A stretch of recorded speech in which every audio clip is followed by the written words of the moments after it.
Separate and Unequal. Indian Schools, A Nation's Neglect. By Jill Burcum, from the Star Tribune. Part 1 of 4 parts. Better futures aren't built by indifference, but that's how the federal government treats dilapidated tribal schools to which it owes resources. The results are tangible. Leech Lake Indian Reservation, Minnesota. Watch, this is the coolest moment of my day, science teacher Allison Barta says, unlocking the door to her classroom at the Bug-O-Nagashig High School. Inside, a freshwater aquarium takes up much of the back wall, providing the only light in the windowless space. For a moment, the room resembles an environmental science lab. Then Barta flips on the lights.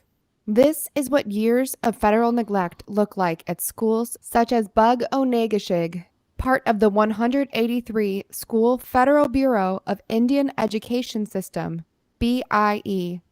Barta's classroom is housed in a rodent-infested building with a shockingly long list of problems: a roof that caves in under heavy snowfall, a failing heating system that has many students wearing coats and blankets in class as soon as the weather turns, and a sewer system that backs up during extreme cold, all adding to the discomforts and indignities of an aging metal pole barn that has to be evacuated when wind gusts top 40 miles per hour. In an era when educators emphasize science, technology, engineering, and mathematics as keys to students' future success, Barta's science room has no lab tables and few microscopes, and no storage for hazardous materials needed for basic lessons. The ventilation and electrical systems are antiquated. At Bug-O-Nagashig in northern Minnesota and on reservations across the country, the educational promises this nation made to tribes are being broken. It is a policy of disgraceful indifference, leaving generation after generation of American Indian children struggling to build better lives. The decrepit conditions at Bug-O-Nagashig are not unusual in the BIE system, which sprawls over 23 states and 64 reservations. Many of the schools serve some of the nation's poorest and most remote communities. Test scores for the system's 49,079 students lag those of both Indians and non-Indians in public schools. Yet the estimated $1.3 billion needed to put all BIE schools into good condition has long failed to materialize. For more than a decade, school officials and leaders of the Leech Lake Band of Ojibwe have tried to convince federal officials that Bug-O-Nagashig needs to be rebuilt. Plans for a project with a price now estimated at $27 million were completed 4 years ago. Hopes rose across the reservation in August when U.S. Interior Secretary Sally Jewell toured the school. Jewell, whose Department of the Interior is the parent agency for the BIE and the Bureau of Indian Affairs, came just 2 months after President Obama traveled to North Dakota's Standing Rock Reservation and repeatedly underscored his commitment to tribal relations and education. But at Bug-O-Nagashig, the cold reality for the 100 students is that no date has been set, or likely is close to being set, for replacing the school building. Nor does it appear that improvements will come soon enough to spare another generation from having to endure the 62 other BIE schools rated in poor condition. They are not the only schools in America in disrepair. About 3% of public school facilities are in similarly poor condition, according to the National Center on Education Statistics. But a far greater share of BIE schools has been ignored. Funding for replacement schools, improvements, and repairs to BIE schools has fallen by 76% over the past decade. Despite its rhetoric about various tribal relations initiatives, the Obama administration has ignored the system's fundamental need for safe, functional schools. Even more frustrating, the administration is standing by while BIE learning environments fall drastically behind those of the other federal K-12 system. Department of Defense (DoD) schools serving children of military families and civilian employees. The DoD launched a $5 billion construction surge in 2010 to renovate or replace 134 of its 181 schools by 2021. 17 new schools have been completed, 23 are under construction, and 37 are in the design phase. In contrast, the Interior Department has requested just $3.2 million in replacement school construction funding for one Indian school in 2015. Funding for new BIE schools over the past 4 years totaled $39 million, less than the cost of one large DoD elementary school that will open next year in Virginia. The Interior Department also zeroed out its budget requests for BIE school replacement construction in 2013 and 2014. More evidence that the agency and the Obama administration's Office of Management and Budget view the BIE system as nothing more than a place to find savings. No American should begrudge the investment in DoD schools. Our military families deserve the best. But under the watch of Obama, Jewel and Education Secretary Arne Duncan, the BIE system has increasingly and inexcusably become what advocates for Indian schools and U.S. Rep. Betty McCollum, Democrat, Minnesota, have described as separate and unequal. On South Dakota's Pine Ridge Indian Reservation, which has 4 deteriorating BIE schools, former tribal president Cecilia Fire Thunder summed up what many tribal students, educators, and leaders are wondering about federal officials. Why aren't they fighting for us? Culture and education. The BIE school system enrolls about 10% of Indian students nationally, with the remainder generally attending local public schools. But the slender enrollment figures belie the essential role these schools play in Indian education. Because of the remote locations of reservations, BIE schools are the only hope for many students. Indian languages and history also typically play a more central role in BIE school curricula, helping to preserve valued traditions nearly eradicated by decades of misguided U.S. government policies. The culture at the core approach is critical for students like Charles Raish, 17, who felt out of place at the sports-focused public high school near his home in Deer River, Minnesota. So Raish, who hopes to become a car mechanic, transferred to Bug-O-Nay-Gashig, where a school day that includes tanning hides, learning to speak Ojibwe, or harvesting wild rice helps him make friends and focus on his regular classwork. The smaller school, named for Chief Hole in the Day, and the focus on Raish's culture, has helped him deal with stress and has made him appreciate his heritage. He now often starts his day by walking into the woods near his home to offer tobacco, a sacred plant, to the Creator. He also likes working with younger kids during cultural activities. On a recent trip to nearby Mud Lake to harvest wild rice, Raish was one of the older boys helping elementary school students in and out of canoes. Knowing that the younger kids look up to him inspires Raish to work harder at school.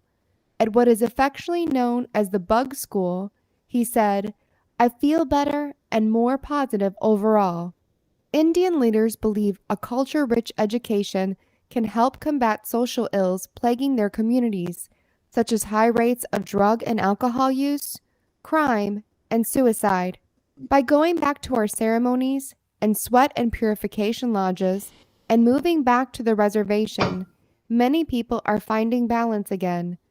Pine Ridge's Fire Thunder said, "Our culture is what grounds us, and this is what is going to save us." A national disgrace. Federal neglect is handicapping learning at BIE schools nationwide, according to a 2014 report commissioned by Jewell and Duncan. But students in the upper Midwest and the Southwest may be suffering the most. Those two regions have the nation's largest clusters of BIE schools. The legacy of being home to large, influential Indian nations that ceded land and signed treaties with the U.S. government as settlers pushed west in the mid-1800s. The federal government assumed educational obligations as part of this exchange for tribes' ancestral lands. The government's ongoing trust responsibilities are recognized in modern law and unchanged by the advent of tribal casinos. In any case, there aren't enough profitable casinos to fund the BIE system's construction needs. As deplorable as the conditions are at Bug-O-Negashig, Minnesota is fortunate that it's the only one of the state's 4 BIE schools currently in poor condition. The others are in Onamia, Cloquet, and White Earth. 28 of Arizona's 54 BIE schools are listed in poor condition, and 2, Cove Day School and Little Singer Community School, have been on the BIE's priority replacement list for a decade.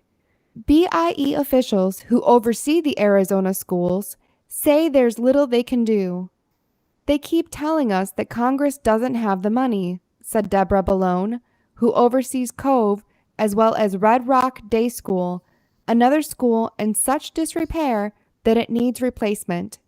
In addition to mold, a faulty roof, a failing cooling system, asbestos, and an inadequate number of classrooms for a growing student body, Red Rock's dated electrical system is so overloaded that teachers can't use their classroom smartboards, the modern equivalent of a chalkboard, all at the same time. Schools without books. 10 of South Dakota's 22 BIE facilities and 4 of North Dakota's 11 schools are also considered in poor condition, generally meaning that the backlog of needed repairs or renovations is so extensive that it's more economical to put up a new structure. At the Little Wound K-12 school in Kyle, South Dakota, part of the elementary school still in use was built in 1939. The nurse's office for a school serving about 800 kids is on an auditorium stage. There's no other place for it. The middle school is housed in 2 structures, one of which is a pole barn that was supposed to be temporary but is now 21 years old. To get to classes in the barn, 8th graders like Shadow Red Owl, George Killsback, and Ryder Tobacco pass through a covered walkway frequented by bats and draped with hanging electrical cables.